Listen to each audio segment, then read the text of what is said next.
All right, welcome to the podcast today.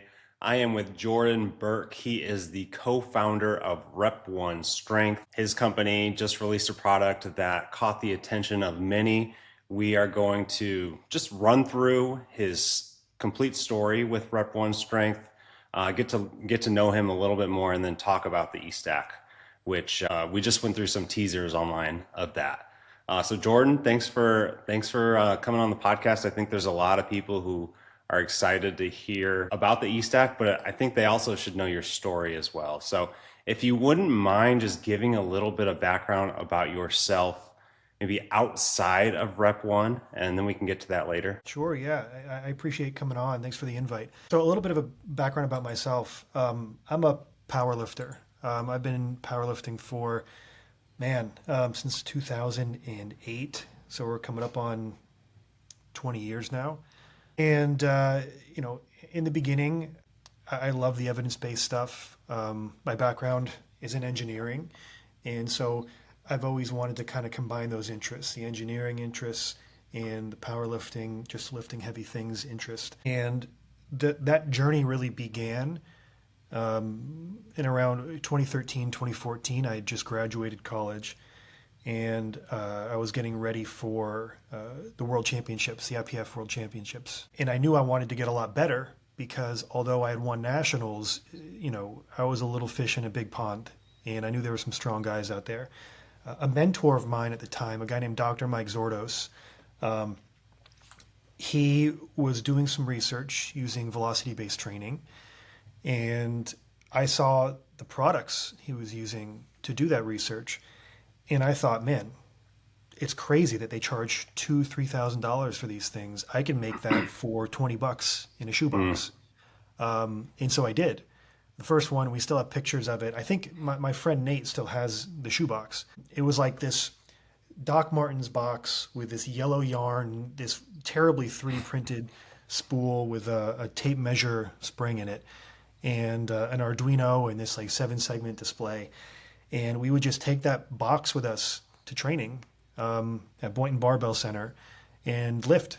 And we loved it. And I thought, wouldn't it be cool if I just open source this so other people can choose not to spend $2,000 and have access to VBT? And so long story short, we said, all right, we'll put the open source plans out there. But then the feedback that we got back was, hey, I don't know what the hell to do with this open source stuff. Can you just make these? Yeah. And that set us on this path to creating the first widely accessible and affordable research quality velocity-based training device. From there, that was kind of an open source project for a while called Open Barbell. And we only really thought it was a company when we realized, what people are doing with this is really interesting. They're not just trying to get objective data about their training. A lot of coaches are trying to automate individualization at scale, and that required software. And then we realized that's not something that just applies to VBT. It applies to all different types of training, right? It applies to flywheel training. It applies to non-barbell training. And so we started getting into the world of making other companies' equipment smart. And that journey led us to where we are today with Estack. Cool. Taking it a step back, what sort of engineering work were you doing before you got into velocity-based training? I was a mechatronics engineer. So by training, I have an undergraduate degree in mechanical engineering and control systems, which we just didn't call it mechatronics at Florida State, but that's basically what it was. What is that? What is Mechatronics? I have no idea. It's a crazy name. It sounds like I'm going to make something that transforms. But it's just mechanical and electrical engineering, mechanics and electronics. And so a mechatronics engineer would make typically like robots. And so I did some of that stuff in college, although not professionally. And you would also you use mechatronics engineers to make any mechanical device that has an electrical component. And so Tether, our VBT device, is mechanical and electrical, and so I got to kind of use that there. But when I graduated, I just did aerospace, which is just the work that was in South Florida at the Got time. it. So I was doing control systems for jet engines for military aircraft and commercial aircraft. Okay. And are you still doing any of that at all today, or did that quickly die off when you started doing this sort of stuff? Yeah, so the journey's interesting. Well, I gotta make sure I get this timeline right. What I did was I open sourced Open Barbell in 2015, and at that point I had no idea it was going to turn into anything. I just thought it was fun, and kind of at the same time, my wife applied for a master's degree at NYU, and I thought, well, New York City is the city of opportunity. Maybe I'll just go there and try to make something of it. And I quit my job. I took all my savings, moved to New York City, and I got a job as a powerlifting coach at a CrossFit. And in Okay. my spare time, I was 3D printing and prototyping electronics and running pre-orders for Open Barbell, assembling out of my apartment, things like this. And and that's kind of how Squats and Science started. Okay. Can you tell me what Squats and Science was? Or Yeah, so is it still? Because it's when you called me to kind of discuss this podcast, it came through as Squats and Science. that's fascinating. I appreciate that. So Squats and Science, as its name suggests, is kind of a marriage of lifting and Yeah. science, which I guess is the kind of the theme, right? That was always what I wanted to do. And oh, you asked if it still exists. It technically does still exist, and I'll get into the technicality in a second. But yeah, so when I moved to New York and I got the job as a powerlifting coach at a CrossFit, a few months later they decided to open up another location, and there was this weird. It was a location in the basement of this building called the Gretsch Building in Williamsburg. In the Gretsch Building in Williamsburg, you wouldn't really know if you don't live in Williamsburg, but it's this famous 150-year-old residential building. And they wanted to rent a big chunk of the basement, and the basement had like a little sub basement off to the side that the CrossFit had no use for. CrossFits are boxes; they're just a big rectangle, and so something off to the side. They were like, "Jordan, you want to do something with this?" And I said, "Well." I was training at this place called Boynton Barbell Center. And Boynton Barbell Center in South Florida was a 24-hour unstaffed gym. It was this thing that was just kind of starting up. It was like a lot of powerlifters would coach out of 24-hour storage units. And there was actually this gym called Southside Barbell in South Florida that was basically just a a 40 by 20 storage unit that people would go and do equipped lifting out of, right? So there's all these little weird gyms popping up, and some of them were getting quite popular, and that just didn't exist in New York City. So I said, you know what, I'll just do that. Um, and so I was doing this open source project. I was going to open this 24-hour unstaffed gym, and I was like, I could just run my workshop out of the gym. Let's just keep the name Squats and Science, and we'll call the gym Squats and Science. And it was a very Brooklyn thing. It was like, in order to get into the gym, you'd have to walk through a mechatronics workshop, which is kind of insane. So it was this very Brooklyn thing where, in order to get into this gym, you had to walk through this mechatronics lab, and nobody ever really commented about it. It was just a fact of life. To get to do my squats, I had to walk through this weird workshop. But it was fun, and I mean, we would run pre-orders for Open Barbell, and then we would spend. The pre-orders were weird. It wasn't a real product. It was like a product that we would spin up, make one batch of like several hundred units, and then never make them again. So it was nuts. It was like months of planning, and then like 3 months of insanity building hundreds of units, and then shipping them all out. So Yeah, that was an interesting time. That's cool. So for anyone who's listening, they may not know what velocity based training is, or know all of the details that you would want somebody to know, at least like a basic level. Can you like give a quick explanation of what velocity based training is? Yeah, velocity based training. What's fascinating about VBT is it correlates a subjective measure, which is your own rate of perceived exertion or reps in reserve, with an objective measure, average concentric velocity. And so what that means is velocity-based training as a methodology can take an objective measure of your barbell speed, and then you can use that information to inform how many reps you have left. So it takes a lot of the subjectivity out of periodization. Specifically, what's usually used is auto-regulating load.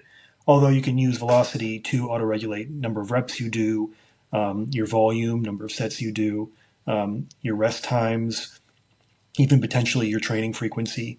So, uh, velocity-based training is a way to objectively gather data to make decisions about your training, but it also just enables automation of tons of training variables. Got it. And you've mentioned open barbell to begin with. We now know you founded RepOne Strength. How did that cross over, or is it one and the same, or what exactly happened from you to go from open barbell to RepOne?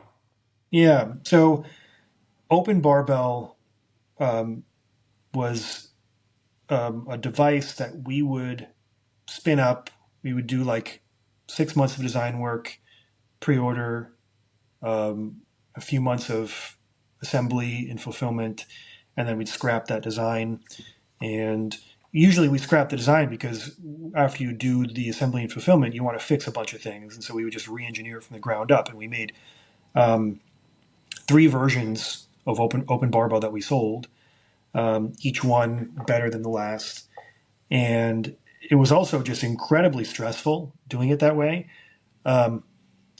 It's I wouldn't recommend it, but we just I guess didn't know a better way.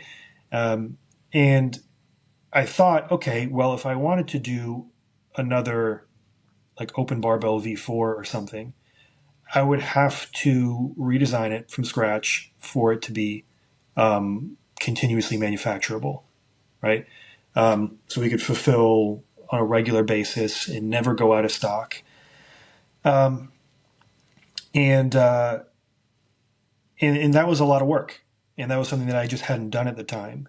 Um, and then around that time, I had also had some really interesting conversations with customers, um, where they said, we're not buying one of these to use in my own training in my garage for powerlifting competitions. We're buying a dozen of these things to use in our weight room, to scale individualization. So at the same time that we were trying to figure out how to scale the manufacturing, we were trying to figure out how to um, create software to make that easier for coaches to do. And that's how RepOne was born. So I brought on some co-founders and some people who were really good at software and product design, and we set off to make a real solution, not just for teams but also for individuals. Got it. And how I think it's been like 5 or 6 years since that's happened. How what products do you have now? And I guess what was the basic evolution as well of how you got to where you're at today? Sure, yeah. So it's definitely evolved. We started off by making a very simple athlete management system. And athlete management systems aren't used in garage gym training much, unless you're training a bunch of athletes out of your garage. But it's basically a roster, a program builder, a scheduler, and a way to kind of look at your athletes' training data. And we created one that was quite different than the other ones that were out there, because from the ground up, the DNA of this athlete management system needed to be super dynamic, because it had to, for the very first time, take data in from a first party connected device, and then live change the direction that the athlete gets based off of how they're performing from rep to rep, right? Um, until that time, velocity based training was third party integrations between companies who made devices and companies who made athlete management systems. And so you couldn't get real time feedback. It just wasn't a thing. And then that software has evolved to a point where now it's not just for teams, it's for anybody. Although the individual app, the athlete app, is in beta. It's in the App Store. You can download it, but you just have to contact us to get a login at the moment because we're just doing internal testing. And that philosophy, we realized, applied to far more than just our velocity-based training. We had a lot of companies reaching out to us for various reasons because their customers were using our VBT products with their exercise equipment, right? So in a sense, RepOne Tether was making their exercise equipment smart because they were just using Tether to collect, velocity data, range of motion data. So we would have companies reaching out to us like, hey, we should do some sort of marketing partnership, or we should do this or that, like a deal where you buy one of these, you get one of these, something like that. And we thought, well, maybe we could just do one better. We could just integrate our sensing into your equipment. So then your equipment connects to our apps, and your athletes can use our apps to train themselves, to train clients, to train teams, the whole thing. And our first partner was Kratos Flywheel. And we're really happy it was them because they're great engineers. They're also incredibly patient. And it would turn out to be a huge undertaking, way bigger than we thought it would be, for conceivably a simple project, right? Yeah. But we got that launched. The Kratos Flywheel with RepOne Connected is an incredible product. And we're now working on 3 more pieces of RepOne Connected equipment using our rotation module that was born in RepOne Tether. Before you get into it, what inspired you to even get into this world? And then number 2, how long has it been since you've started this process or project, I should say? Yeah, so this has been, it's a culmination of everything I've talked about so far, right? This is not one of those ideas that you have one day in the shower and then you want to make this singular thing. Okay. It's a culmination of like a dozen key insights that were hard earned over 10 years of doing this, right? And a lot of it was super non-obvious. And Estack might look like an obvious thing, like, yeah, you just take a cable pulley system and use motors instead, right? Yeah. But even this time last year, we weren't exactly sure what form Estack would take. We actually have a leg extension back here that we made with the first Estack module. And the leg extension turned out to be really cool. It was more of an exploratory thing. But then after that, we realized, the form factor that probably should start with. But I guess to back up a second, the way we got there is through talking to customers a lot. It was about, I would say, a full year of having conversations with equipment manufacturers about what equipment they're most excited about to bring to home gym, right? To bring to the performance world. We had a rotation module, and so we were basically selling that. We were going around to manufacturers and saying, hey, anything that rotates, we can make it smart. And that was cool. It had some niche applications in some areas. It had some, like Flywheel, for example, was just such a great fit because if you've ever used Flywheel training, when you go on to a Flywheel, you ask yourself, all right, well, how many reps am I going to do? Like, how heavy should the disc be, right?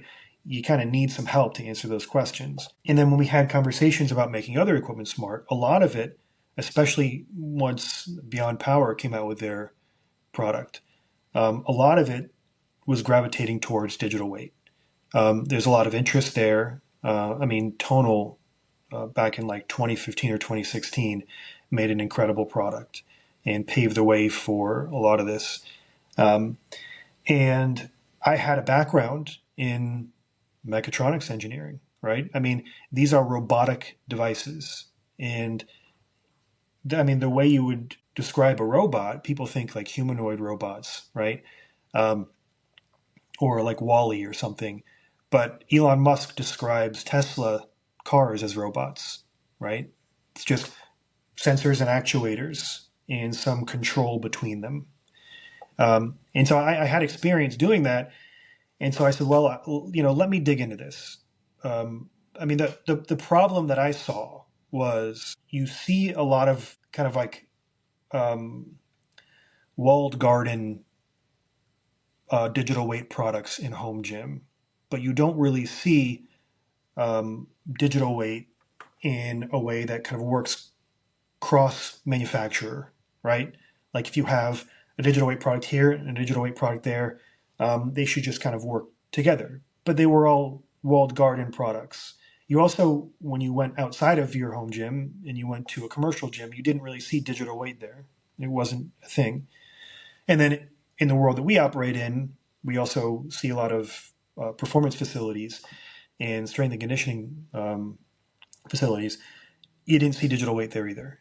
And we had our hypotheses as to why. I mean, a lot of it had to do with price. There are products out there like eGym, like OxFit, Technogym makes digital weight products, but they're just super expensive. And when Mm-hmm. we talk to our customers um, at D1 universities or even at high schools, um, those companies would go pitch them, and the strength and conditioning coaches would say, "That's cool, but I We need can't just buy 20. one of a thing, Yeah. right? I Yeah. need to buy several of them, and I just no matter what program you're in, you just buying eight $20,000 pieces of equipment, it's going to ding your budget, right? Mm-hmm. Um, and it's just out of the question for 99% of these organizations. So when I was doing my kind of engineering discovery work, I tried to figure out, is it possible to do this differently? Could we do it in a way where it's affordable for home gym, but if those, home gym athletes went somewhere else, you know, the app would work there too. And our app is just a great training app. It works whether you have a connected device or not. And so we're thinking to ourselves, if you have your whole program on here, you don't want it to just work in one place. It's got to work everywhere you are. That's just kind of how we've always functioned. It works really well for teams. It works really well for a garage gym. So we wanted to do that with digital weight, and that's kind of how Estack came to be. Got it. And in your words, what is Estack? So Estack, just as the name implies, is an electronic weight stack. So in its simplest form, it is a one-to-one replacement for a traditional weight stack. Now, that concept, although very simple, can get quite complicated. And what kind of betrays the name is the fact that Estack is actually likely much more simple to integrate into plate-loaded equipment than into selectorized equipment. Um, but the concept really is, hey, we're going to make a digital weight module, and that's all we're going to do, and we're going to do that really, really well. And we're going to have a goal of not only making a really good digital weight module, but also driving that cost down over time to make it more and more accessible to more products. And that way, when we talk to manufacturers who typically couldn't compete in digital weight, they now have an option to, because to them, it's as simple as bolting something onto a rack, right? We have an E-stack back here. You can kind of see it. And it just takes 1-inch bolts and it goes right into the rack. Installation takes a couple minutes. And when it's that simple, now more manufacturers look at it and say, this is something that we can do. And then they don't have to worry about supporting the eStack module. They don't have to worry about continually updating their software or their firmware. That's on us. And can you give a rundown of all of the, at least the major features, and maybe a quick comparison as to how it stacks up against other competitors already on the market? Yeah. So when we looked at eStack, it became pretty clear what the the kind of engineering requirements should be, right? Um, a digital weight stack is stationary. And because it's stationary, we benefit from not having to jam the electronics into a tiny portable package. We benefit from not having to rely on batteries for power. Um, and so what that means is we can create a product with a regular power supply. Um, and we could do more generous cooling, which means we can go heavier, Hmm. kind of push the thermal envelope a little bit. So one of our big differentiators is obviously we can go quite heavy, Yeah. and we wanted to make a splash in the announcement video and show, hey, we can go up to 500 pounds per motor. And we're getting some comments like 500 pounds per motor, 1,000 pounds in a cable pulley system. That's kind of insane. And it is kind of insane. But really, the point is our single stack E-stack is meant to make any piece of isolation equipment work with digital weight. And so a single stack can make a leg press work with digital weight. And so that needs to go quite heavy. I think for most garage gyms, the E-stack pulley system would likely use our lighter variant, which is 250 pounds per side, which is still heavier than any other digital weight product that's out there. And again, it's because of these characteristics. And then, yeah, so further differentiators, because of the way E-stack is designed, you can, I wouldn't say easily, it's not trivial, but you can combine the control of both sides hardwired. And what that allows you to do is now barbell training, right? It's very difficult wirelessly to control both sides of a barbell. I mean, if you have like a Sonos system at home, right? If you have two speakers in a room and they're wirelessly connected, oftentimes it works great, 95% of the time. But 5% of the time, one of them disconnects or something, or they're a little bit off. And if you have that with barbell training, then you're going to get hurt, right? And so just by virtue of the design choices we made, we can now support barbell training, which I think puts us in a different category compared to some of the other products. Yeah. So you're saying you can connect it to a barbell, you can use it as a cable system. Mhm. Anything else? I mean, what? And then eventually you'll want to, or I don't know, eventually, but or when, but you'll be able to, hopefully integrate it into strength machines as well, Mhm. like standalone strength machines. Anything else that I'm missing? Yeah, so that's the core concept. Yeah. We're talking to manufacturers now, and these manufacturers are in a bunch of different categories. Most of them sell products into home gym. Some of them are weight room outfitting.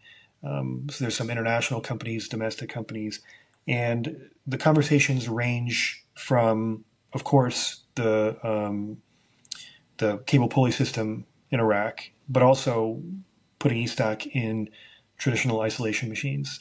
Um, we're also talking to some other companies potentially about outfitting multiple locations of their commercial gym, right? Mhm. To enable a different kind of customer experience.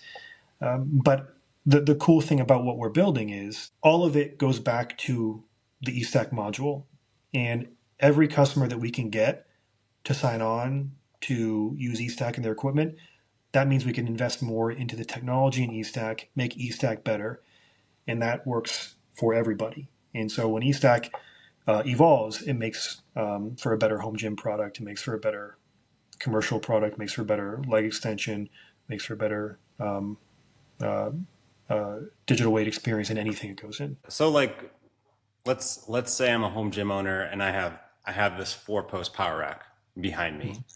What and you mentioned there's going to be several different models, so maybe the 250-pound works best for me.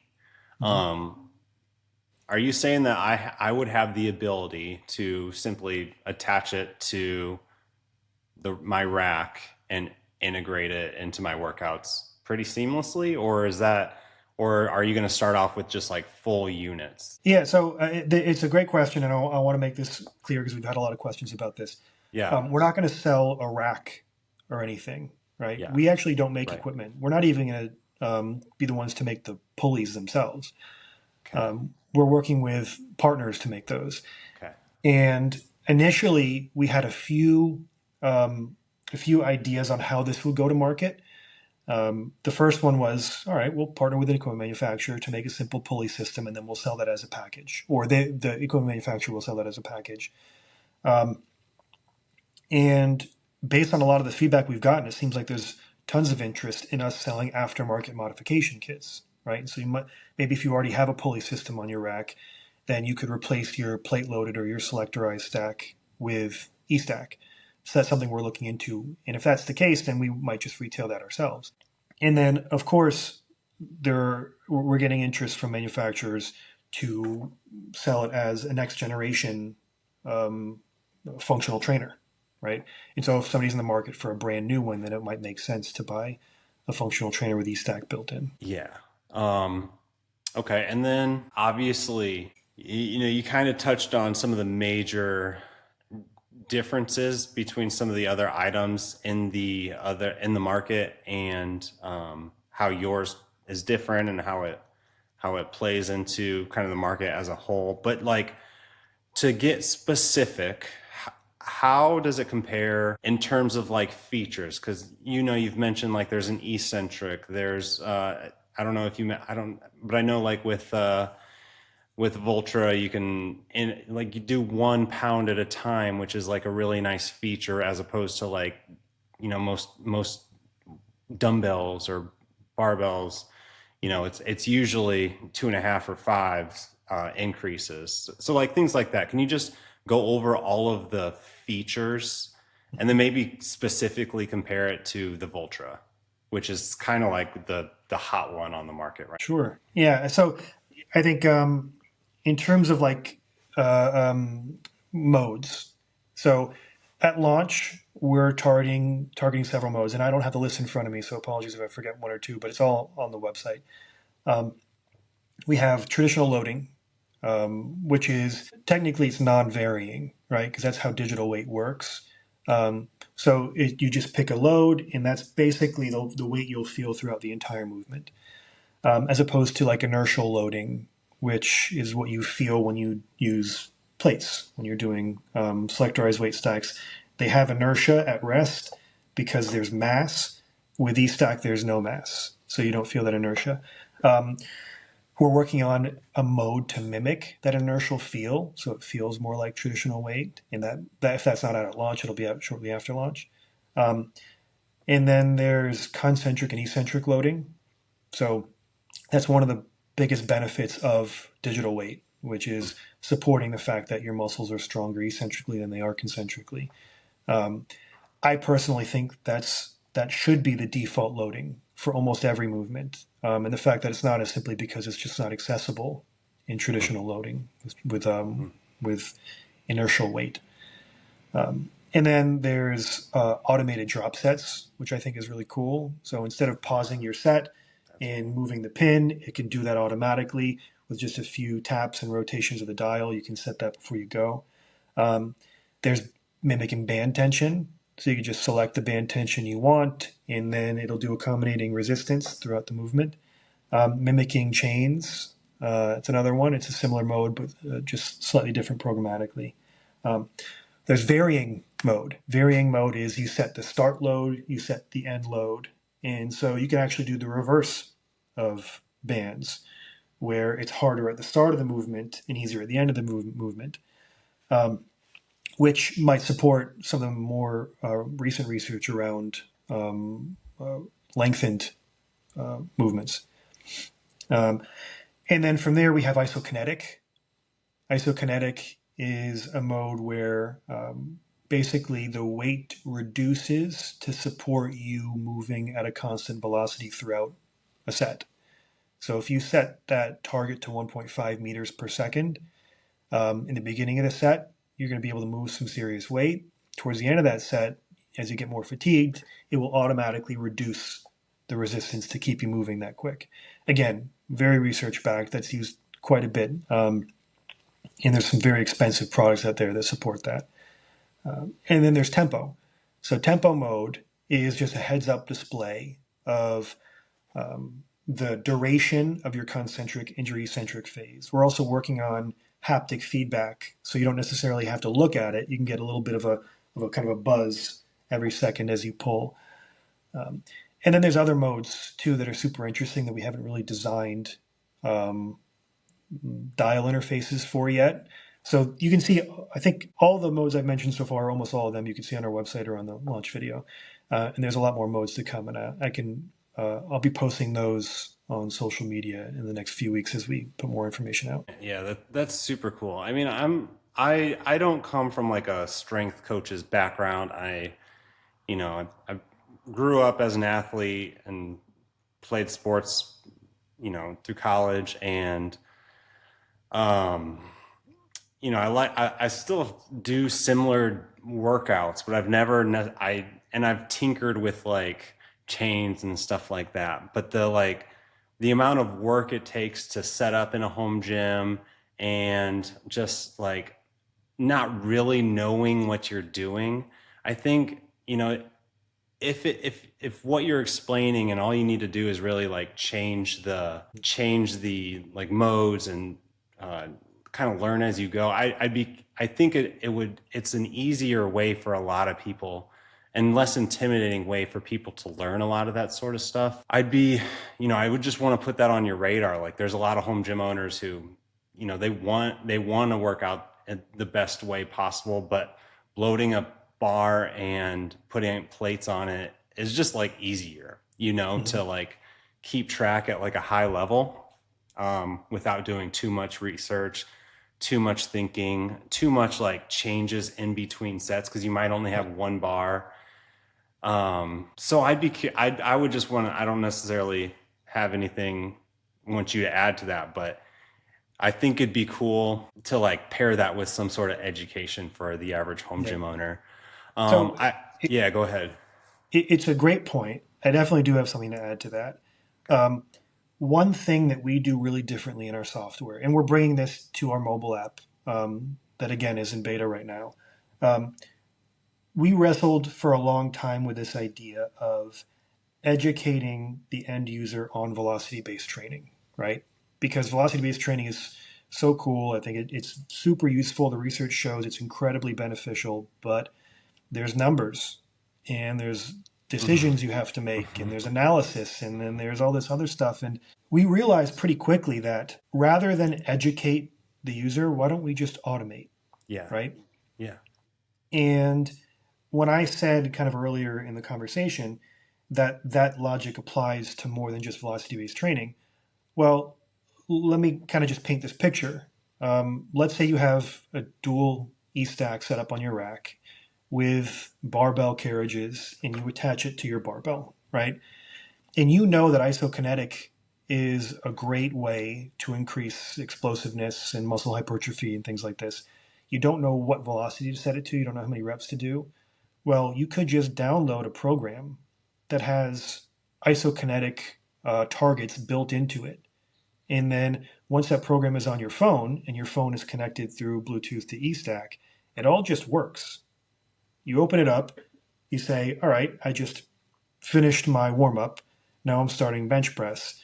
And it says, all right, cool, you started bench press. I know exactly what you need to do. Let me automatically set the isokinetic velocity on your eStack and just go.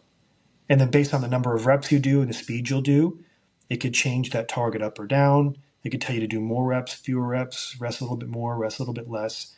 Um, and this is kind of the vision that we have where, you know, I guess a really good way to describe it is the concentric eccentric thing. I personally think that in 5 to 10 years from now, if we do our job well, or if maybe other companies come along and they compete in the same space, um, that will be the default loading in almost anything that you would want to do, right? Imagine a commercial gym supports digital weight in a real way. You would just go up to the machine and it's just biomechanically more sound that when you do your bicep curl, it's a little bit lighter on the concentric than it is on the eccentric. And eventually it'll just feel really natural that that's what it does.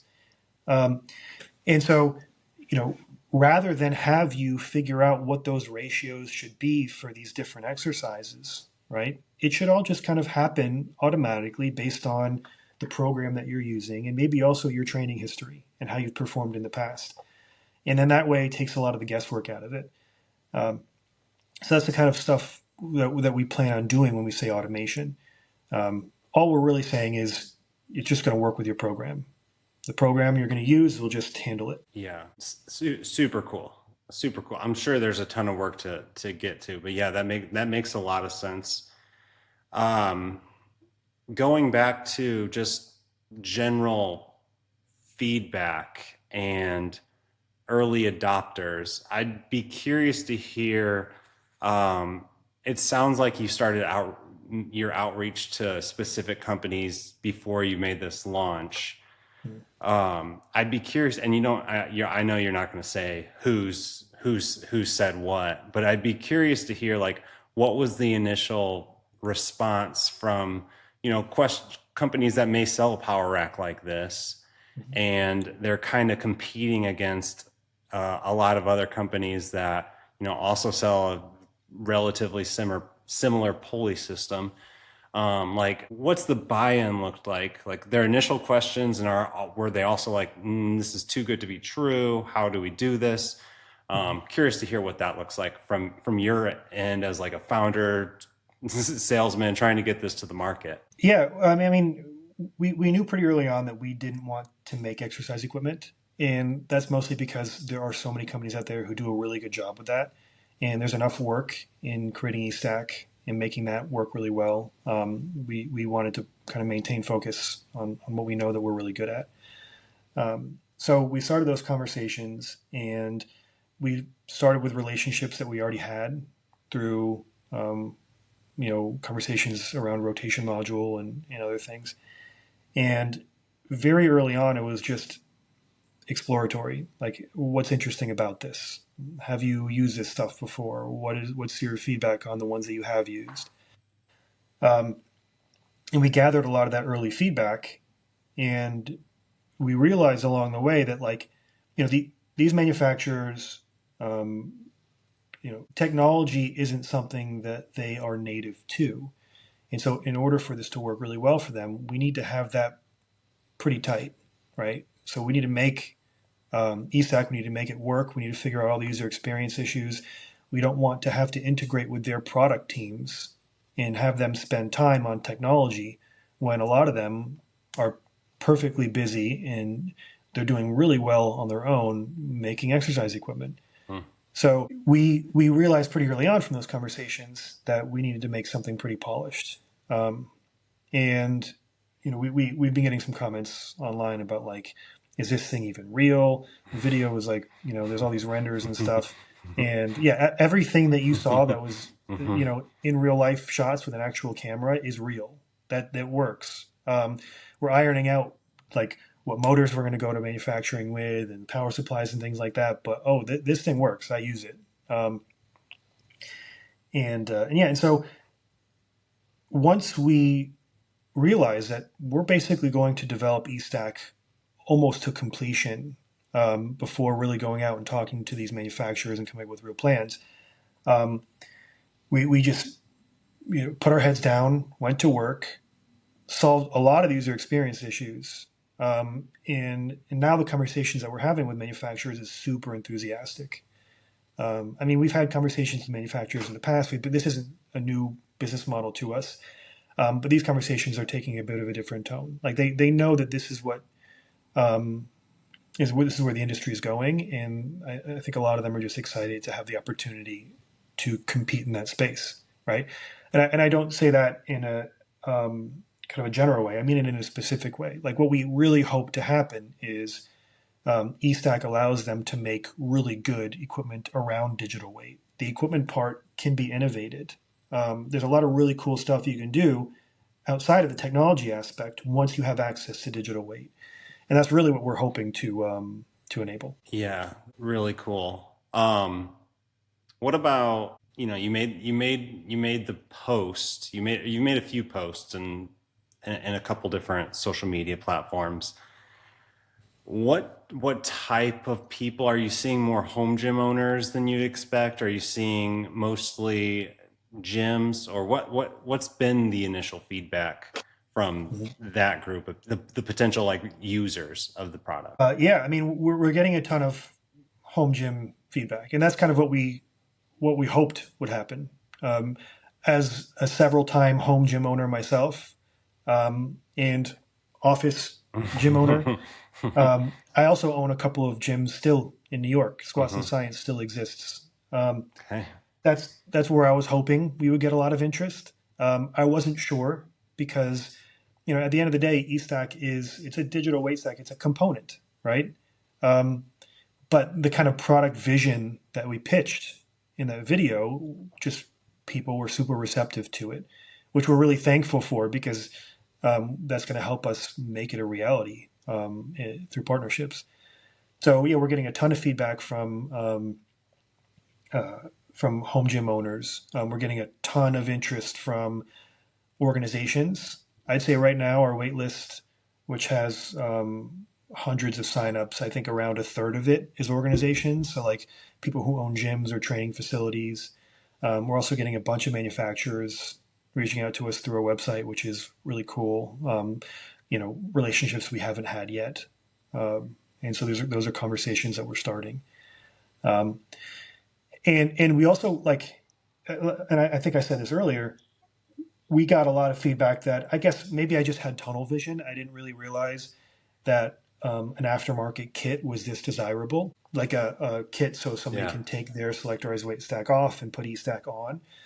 And so that's something that we're looking into really heavily right now, to see if we can support. I mean, we're taking a lot more feedback because at the end of the day, like if we can run a crowdfunding campaign to get this out, well, what that means is we could put a lot more energy early on into making eStack work really well for the end consumer, as opposed to if we get if we're funded primarily through the performance base or through partnerships with commercial things like this. That's kind of where we'd like to be, but nevertheless, all those different sources all feed back to making the eStack module itself really good, and that'll benefit all customers. Yeah, yeah, yeah. I personally see, there's millions. I think there's millions of power racks already in garages, and I don't think people necessarily want to, buy a whole new rack, which sounds like you're starting to learn.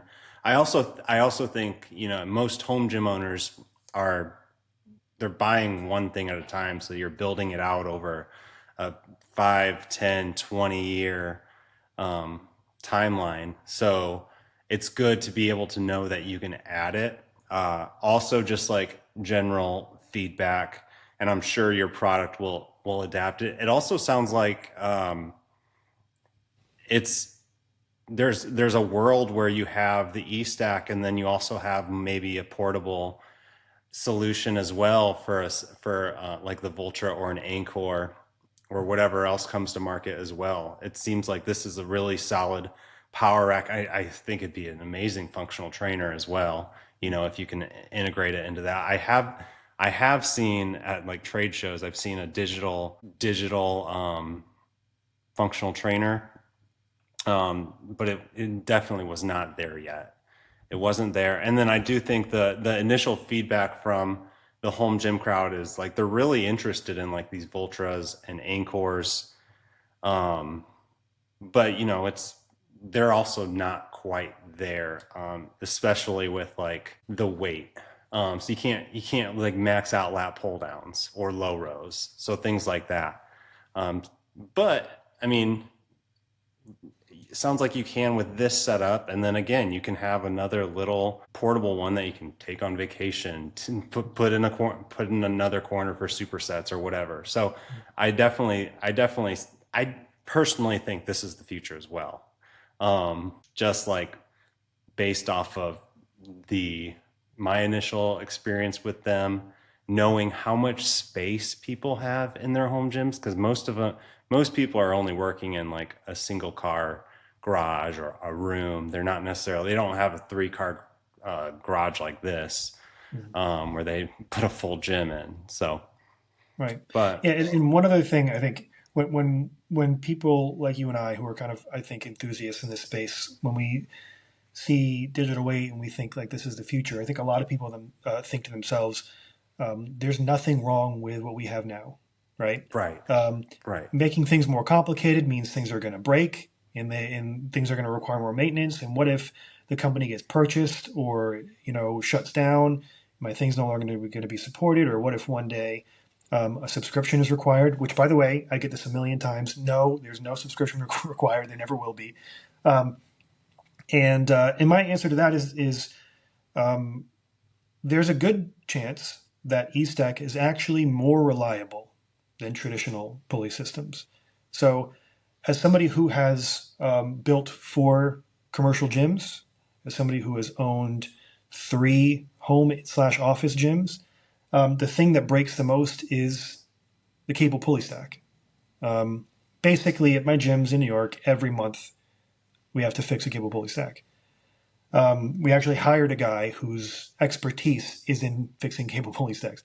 So these are not pieces that do not need improvement. And eStack does not suffer from a lot of the faults, really any of the faults that these machines do. There's nothing that can rust. It doesn't use the braided steel cable. We use something called Dyneema rope, which is incredibly tough. Um, and there's no lubrication required. It's similar to going from a traditional internal combustion engine car to an electric car. Um, I own a Tesla, and that Tesla basically doesn't need service, right? I don't have to worry about the only fluid I have to worry about is washer fluid, that's right? a good Um, comparison. and in a similar way, we think eStack is going to make it easier for in terms of maintenance of your equipment. Also, one of the benefits that we have over other digital weight products is the way that we interface with the pulley system greatly minimizes fraying of our rope because we don't have rollers that you can pull at angles. Um, we just use traditional large rollers like a pulley systems do. And so, in that regard, it's also better from a maintenance perspective. We think these things are going to last a very long time. And we don't ever intend to stop supporting them. We don't ever intend to require a subscription. And even if we do, let's say, stop directly supporting a hardware version, your dial will still work. It'll still change the weight. It always will. And then beyond that, just given the fact that we operate in the performance space as well, and uptime is absolutely critical, uh, we plan on offering affordable replacement components. And we also plan on enabling, my goal would be to enable the entire system to be disassembled and reassembled with one Allen key, right? And so that way, if you wanted to replace something, it would be super easy to do so.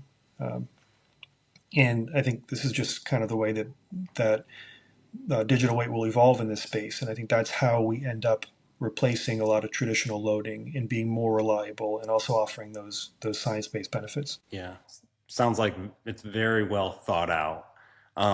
And you tell me if you need to go, but I'd be curious to hear.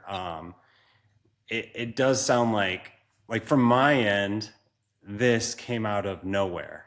It was like we had Vulture, we had Anchor, we had some like Amazon knockoffs. I don't know if you want to call them knockoffs or what, but and then boom, the RepOne Estack came on Instagram one day and caught a lot of people's attention. And you've been working on it for a while. So I'd be curious to hear, do you know of anybody else working on this sort of stuff? Do you anticipate like this market to be flooded over the next 10 years or so? Any insights into that would be cool as well. Yeah, I mean, we always see little whispers of people doing things. There was the some of the engineers that we're working with to make eStack a reality were part of a skunkworks project in a very large company that got shut down a couple years ago. And so we hear little whispers of other products and potential projects. But yeah, I mean, it seems like it seems like this came out of nowhere, but I've been harping on this Yeah. for a long time on in different mediums. I think I wrote a blog post about this a while ago. I wrote on LinkedIn about it. Okay. This idea that like, you know, there is no good reason why digital weight isn't everywhere. Um, and we just decided to set out to solve that problem. And a lot of that requires affordability. A lot of that requires modularity, ease of installation and manufacturing, cross-platform compatibility across vendors, really flexible software. And we just happen to be positioned really well from a software perspective, from an equipment integration perspective, to do all those things. Hmm. And so for us, it was the next logical step. Um, and I think it just happens to position us really well to solve digital weight in a really meaningful way. Um, I I don't think there are many other companies who are positioned as well as we are, and I think the reality of this kind of thing is that there's inertia, right? I mean, if you're starting from scratch and you don't already have a company and you like what we're doing and you want to copy us, well, good luck. It's going to take you a long time, right? This took us a long time and a lot of expertise to get here. If you're an established company and you have some money and you already have existing revenue streams, you're going to want to see this proved before you start doing this, Yeah. right? Um, and so we do expect, if we do our jobs well, that there will be competitors. I mean, I think I see a couple different models.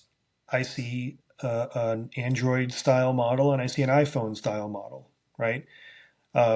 We're taking more of the Android approach, where we're going to be more of an open platform and we're going to be cross manufacturer. We're going to work in a kind of a flexible way. We'd like to open up our API one day. We'd like to potentially work with other technology vendors. Um, but we totally see a more walled garden approach. You know, for all we know, Peloton might come out and say we want to try to compete in the same way, or eGym or Techno Gym might come along and say we want to do this exact thing. I think it would be a departure from their existing business models, but who knows? Maybe they will. But I do think that maybe if we prove that this is possible, then there will be others who do it. Of course. Well, cool. Anything else we should mention before we wrap this up? I don't know exactly where you are as far as announcing timelines or price point, but feel free to get into any of that as we close it, or let me know if there's something else I should cover. Yeah, that's probably a good thing to say for the very end of this conversation because that's probably the the number one thing that's been asked. Number one and number two are when and how much. Um, so I'd like to be as transparent as possible with this, but there are just some things I don't know right now, and I'll give you as much detail as I think is interesting on that. So one of the things that we are very focused on is what's called module slash component certification. So what that means is the Estack will be certified in the FCC and by the UL governing body and by CE overseas. So that way it can be guaranteed to have no unintended emissions. It works well plugging into your wall outlet, the whole thing, right? Boring certification stuff.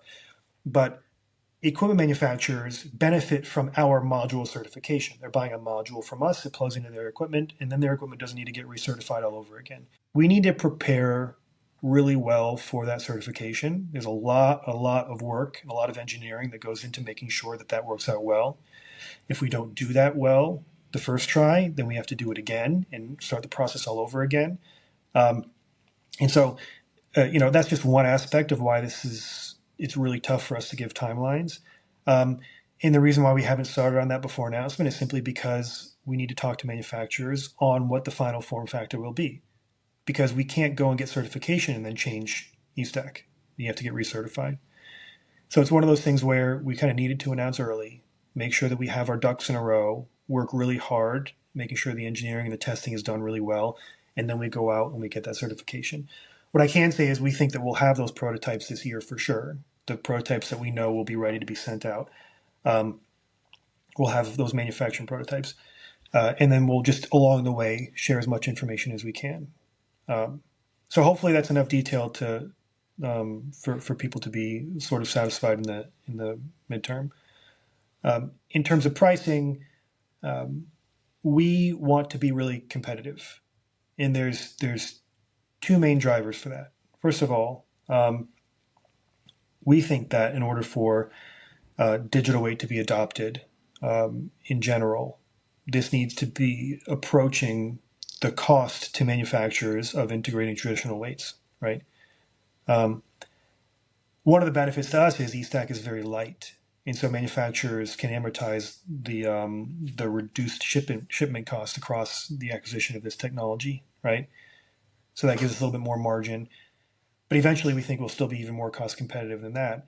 Another thing that drives our desire to bring costs down is a lot of our customers in the performance space want to buy a dozen of these things and put it on every rack in their weight room. And again, like our history is in, we are the first to make research grade velocity based training affordable, right? And we think we can do the same thing for digital weight. It's what we're good at. And so we're going to go ahead and push that price as low as we can in order to make this technology more accessible.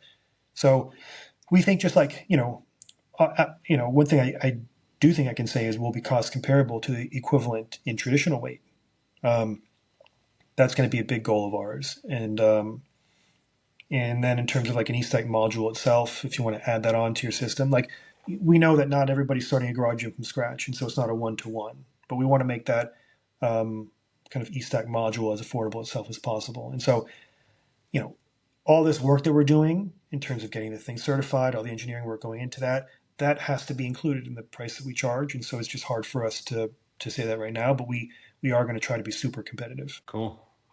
Well, that's all I've got. I'm sure I could pick your brain for hours, but um, awesome, really cool product. I wish you the best of luck, and finalizing these things, going through those final steps sounds pretty intense. I know a lot of people are really interested in this product and just this category in general. I'll make sure to plug RepOne website, your social medias, anywhere else people should follow. I'll look up that blog post too.